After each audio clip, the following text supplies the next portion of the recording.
Oxygen ದುರಂತ ಪ್ರಕರಣದಲ್ಲಿ ಮೃತಪಟ್ಟವರ ಕುಟುಂಬಸ್ಥರಿಗೆ ಸರ್ಕಾರ ಉದ್ಯೋಗದ ಭರವಸೆಯನ್ನ ನೀಡಲಾಗಿತ್ತು. ಆಕ್ಸಿಜನ್ ದುರಂತ ಸಂಭವಿಸಿ 4 ವರ್ಷ ಕಳೆದರೂ ಸರ್ಕಾರಿ ಉದ್ಯೋಗದ ಭರವಸೆ ಮಾತ್ರ ಈಡೇರಿಲ್ಲ. ಸಿಎಂ ಹೆಸರು ಬರೆದು ಆತ್ಮಹತ್ಯೆ ಮಾಡಿಕೊಳ್ತೀವಿ ಅಂತ ಸಂತ್ರಸ್ತರು ಸರ್ಕಾರಕ್ಕೆ ಡೆಡ್ಲೈನ್ ಅನ್ನ ಕೊಟ್ಟ ಬೆನ್ನಲ್ಲೇ ಸಂಸದ ಸುನಿಲ್ ಬೋಸ್, ಶಾಸಕ ಪುಟ್ಟರಂಗಶೆಟ್ಟಿ ಸಭೆ ನಡೆಸಿದ್ರು. ಮುಂದಿನ ಕ್ಯಾಬಿನೆಟ್ ಮೀಟಿಂಗ್ನಲ್ಲಿ ಚರ್ಚಿಸ್ತೀವಿ, ಸಿಎಂ ಹಾಗೂ ಜಿಲ್ಲಾ ಉಸ್ತುವಾರಿ ಸಚಿವರ ಬಳಿ ಮನವಿ ಮಾಡ್ತೀವಿ ಎಂದು ತಿಳಿಸಿದರು. ಸರ್ಕಾರಿ ಉದ್ಯೋಗ ಅಥವಾ ಒನ್ ಟೈಮ್ ಸೆಟ್ಲ್ಮೆಂಟ್ ಮಾಡಿಸೋದಾಗಿ ಸುನಿಲ್ ಬೋಸ್ ಭರವಸೆಯನ್ನ ನೀಡಿದ್ರು. ನಮಗೆ ಹೊರಗುತ್ತಿಗೆ ನೌಕರಿ ಬೇಡ, ಕೊಟ್ಟ ಭರವಸೆಯಂತೆ ಕಾಯಂ ಹುದ್ದೆ ನೀಡಿ, ಭರವಸೆ ಈಡೇರದಿದ್ದರೆ ಜಿಲ್ಲಾಸ್ಪತ್ರೆ ಮುಂದೆ ಅಮರಣಾಂತ ಉಪವಾಸ ಮಾಡ್ತೀವಿ ಅಂತ ಸಂತ್ರಸ್ತರು ಆಕ್ರೋಶವನ್ನ ಹೊರಹಾಕಿದ್ರು. ವಿಜಯಪುರ ನಗರದ ಹೊರನಗರದಲ್ಲಿ ಅಕ್ರಮವಾಗಿ ಸಾಗಾಟ ಮಾಡ್ತಾ ಇದ್ದ ಅನ್ನಭಾಗ್ಯ ಯೋಜನೆಯ ಅಕ್ಕಿಯನ್ನ ಪೊಲೀಸರು ಜಪ್ತಿ ಮಾಡಿದ್ದಾರೆ. ಆಹಾರ ಮತ್ತು ನಾಗರಿಕ ಸರಬರಾಜು ಇಲಾಖೆ ಅಧಿಕಾರಿಗಳು ಕಾರ್ಯಾಚರಣೆಯನ್ನ ನಡೆಸಿ ಲಾರಿಯಲ್ಲಿ ಸಾಗಾಟ ಮಾಡ್ತಾ ಇದ್ದ ಸುಮಾರು 40 ಟನ್ ಅನ್ನಭಾಗ್ಯ ಯೋಜನೆಯ ಅಕ್ಕಿ ಜಪ್ತಿ ಮಾಡಲಾಗಿದೆ. ಬಾಗಲಕೋಟೆ, ಕೊಪ್ಪಳ, ದಾವಣಗೆರೆ, ಶಿವಮೊಗ್ಗದ ಸಾಗರ ಭಾಗದಲ್ಲಿ ಅನ್ನಭಾಗ್ಯ ಅಕ್ಕಿ ಸಂಗ್ರಹಿಸಿರೋ ಸಂಶಯ ವ್ಯಕ್ತವಾಗಿದೆ. ಆಕಸ್ಮಿಕ ಬೆಂಕಿ ತಗುಲಿ ತೋಟದ ಮನೆಯಲ್ಲಿ ಸಂಗ್ರಹಿಸಿಟ್ಟಿದ್ದ ಲಕ್ಷಾಂತರ ಮೌಲ್ಯದ ಫಸಲು ಸುಟ್ಟು ಭಸ್ಮ ಆಗಿದೆ. ಬಾಗಲಕೋಟೆ ಜಿಲ್ಲೆಯ ಚಿಕ್ಕಸಂಶಿ ಗ್ರಾಮದಲ್ಲಿ ಘಟನೆ ನಡೆದಿದೆ. ಮಂಜು ಬಿರಾದಾರ ಹಾಗೂ ಸಹೋದರರು ಬೆಳೆದಿದ್ದ ಶೇಂಗಾ ಹಾಗೂ ಗೋಧಿ ಫಸಲನ್ನ ತೋಟದ ಮನೆಯಲ್ಲಿ ಇರಿಸಲಾಗಿತ್ತು. ಬೆಂಕಿ ತಗುಲಿ ಸುಮಾರು 8 ಲಕ್ಷಕ್ಕೂ ಅಧಿಕ ಮೌಲ್ಯದ ಫಸಲು ಹಾನಿಯಾಗಿದೆ. ಕೈಗೆ ಬಂದ ಬೆಳೆ ಹಾನಿಯಾಗಿದ್ದಕ್ಕೆ ರೈತರು ಕಂಗಾಲಾಗಿದ್ದಾರೆ. ಸಿಎಂ ಸಿದ್ದರಾಮಯ್ಯ ಪೊಲೀಸ್ ಅಧಿಕಾರಿ ಮೇಲೆ ಕೈ ಎತ್ತಿಲ್ಲ, ಬದಲಾಗಿ ಪಕ್ಕದಲ್ಲಿದ್ದ ಸೆಕ್ಯೂರಿಟಿಯನ್ನ ಬದಿಗೆ ಸರಿಸುವ ಪ್ರಯತ್ನ ಮಾಡಿದ್ದಾರೆ ಅಂತ ಶಿವಮೊಗ್ಗ ಕಾಂಗ್ರೆಸ್ ಬ್ಲಾಕ್ ಅಧ್ಯಕ್ಷ ಚಂದ್ರಪ್ಪ ಹೇಳಿದ್ದಾರೆ. ಸಿದ್ದರಾಮಯ್ಯ ಹೋರಾಟದ ಮೂಲಕ ರಾಜಕೀಯವನ್ನ ಹಂತ ಹಂತವಾಗಿ ಮೇಲಕ್ಕೇರಿಸಿದವರು. ಅವರು ಅಧಿಕಾರಿಗಳ ಮೇಲೆ ಕೈ ಎತ್ತುವಷ್ಟು ಸಣ್ಣ ರಾಜಕಾರಣ ಮಾಡೋದಿಲ್ಲ. ಬಿಜೆಪಿಯವರು ಈ ಘಟನೆಯನ್ನ ತಿರುಚುವ ಪ್ರಯತ್ನ ನಡೆಸಿದ್ದಾರೆ. ಉಗ್ರಗಾಮಿಗಳ ಹೊಡೆದು ಉರುಳಿಸೋದಕ್ಕೆ ಮುಖ್ಯಮಂತ್ರಿಗಳು ಬೆಂಬಲ ವ್ಯಕ್ತಪಡಿಸಿದ್ದಾರೆ.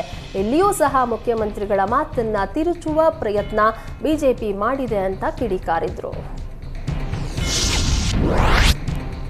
ಬೆಳಗಾವಿಯ ಕಾರ್ಯಕ್ರಮದಲ್ಲಿ ಸಿಎಂ ಸಿದ್ದರಾಮಯ್ಯ ಪೊಲೀಸ್ ಅಧಿಕಾರಿ ಮೇಲೆ ಕೈ ಎತ್ತಿದ್ದನ್ನ ಖಂಡಿಸಿ ಎಸ್ಪಿ ನಾರಾಯಣ, ಪುತ್ತೂರಿನ ಜನರು ಪ್ರತಿಭಟನೆ ನಡೆಸಿದ್ದಾರೆ. ಸಿಎಂ ನಡೆಯಿಂದ ಗ್ರಾಮದ ಗೌರವಕ್ಕೆ ಧಕ್ಕೆ ಎಂದು ಬೀದಿಗಿಳಿದ ಗ್ರಾಮಸ್ಥರು ಸಿದ್ದರಾಮಯ್ಯ ವಿರುದ್ಧ ಧಿಕ್ಕಾರ ಕೂಗಿ ಆಕ್ರೋಶವನ್ನ ವ್ಯಕ್ತಪಡಿಸಿದ್ದಾರೆ. ಸಿಎಂ ಸಿದ್ದರಾಮಯ್ಯ ಅವರು ಕೂಡಲೇ ಪೊಲೀಸ್ ಅಧಿಕಾರಿ ಅವರ ಬಳಿ ಕ್ಷಮೆ ಯಾಚಿಸುವಂತೆ ಒತ್ತಾಯಿಸಿದರು. ಬಸವ ಜಯಂತಿ ಹಿನ್ನೆಲೆ ವಿಜಯಪುರದಲ್ಲಿ ಶಾಸಕ ಬಸನಗೌಡ ಯತ್ನಾಳ್ ಬೃಹತ್ ಮೆರವಣಿಗೆ ನಡೆಸಿದ್ರು. ನಗರದ ಸಿದ್ದೇಶ್ವರ ದೇಗುಲದಿಂದ ಶುರುವಾದ ಡಿಜೆ ಮೆರವಣಿಗೆ ಶಿವಾಜಿ ವೃತ್ತದವರೆಗೂ ಸಾಗಿತು. ಈ ವೇಳೆ 10,000ಕ್ಕೂ ಹೆಚ್ಚು ಜನರು ಜಾಥಾದಲ್ಲಿ ಪಾಲ್ಗೊಂಡಿದ್ದು ವಿಶೇಷವಾಗಿತ್ತು. ವಿಶ್ವಗುರು ಬಸವೇಶ್ವರರ ಫೋಟೋ ಜೊತೆಗೆ ಕೇಸರಿ ಬಾವುಟ ಹಿಡಿಯುವ ಮೂಲಕ ಯತ್ನಾಳ್ ಗಮನ ಸೆಳೆದ್ರು.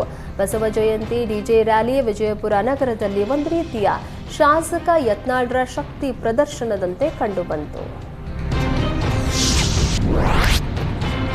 ವಿಶ್ವಗುರು ಶ್ರೀ ಬಸವೇಶ್ವರರ 892ನೇ ಜಯಂತಿ ಅಂಗವಾಗಿ ಬಳ್ಳಾರಿಯಲ್ಲಿ ಮೆರವಣಿಗೆಯನ್ನ ಹಮ್ಮಿಕೊಳ್ಳಲಾಗಿತ್ತು. ಬಸವಣ್ಣನವರ ಭಾವಚಿತ್ರಕ್ಕೆ ಪೂಜೆ ಮಾಡಿ ವಚನ ಪಠಣ ಮಾಡಿದ ಬಳಿಕ ಶಾಸಕ ಭರತ್ ರೆಡ್ಡಿ ಮೆರವಣಿಗೆಗೆ ಚಾಲನೆ ನೀಡಿದರು. ಸಕಲ ವಾದ್ಯ ವೃಂದಗಳೊಂದಿಗೆ ಆರಂಭವಾದ ಭವ್ಯ ಮೆರವಣಿಗೆಯಲ್ಲಿ ಶಾಸಕ ಭರತ್ ರೆಡ್ಡಿ ಡೋಲು ಬಾರಿಸುವ ಮೂಲಕ ಗಮನ ಸೆಳೆದರು. ಮುನ್ಸಿಪಲ್ ಹೈಸ್ಕೂಲ್ ಮೈದಾನದಿಂದ ಪ್ರಾರಂಭವಾಗಿ ಜೋಳದ ರಾಶಿ ದೊಡ್ಡನಗೌಡ ರಂಗಮಂದಿರದವರೆಗೂ ನಡೆಯಿತು. ಬಸವೇಶ್ವರ ಜಯಂತಿ ಹಿನ್ನೆಲೆ ಬಸವನ ಬಾಗೇವಾಡಿಯಲ್ಲಿ ಬಾಲ ಬಸವ ತೊಟ್ಟಿಲೋತ್ಸವಕ್ಕೆ ಶಿವಾನಂದ ಪಾಟೀಲ್ ಚಾಲನೆ ನೀಡಿದರು.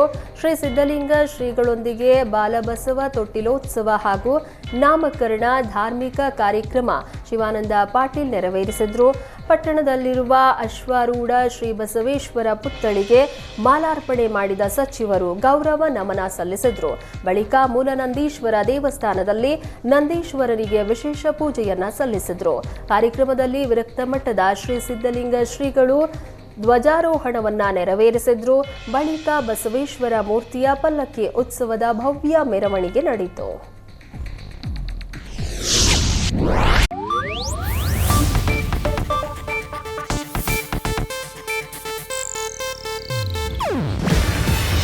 ಇದು ಏಷ್ಯಾನೆಟ್ ನ್ಯೂಸ್ ನೆಟ್ವರ್ಕ್ ಪ್ರಸ್ತುತಿ. ನೀವು ನೋಡ್ತಿದ್ದೀರಾ ಏಷ್ಯಾನೆಟ್ ಸುವರ್ಣ ನ್ಯೂಸ್.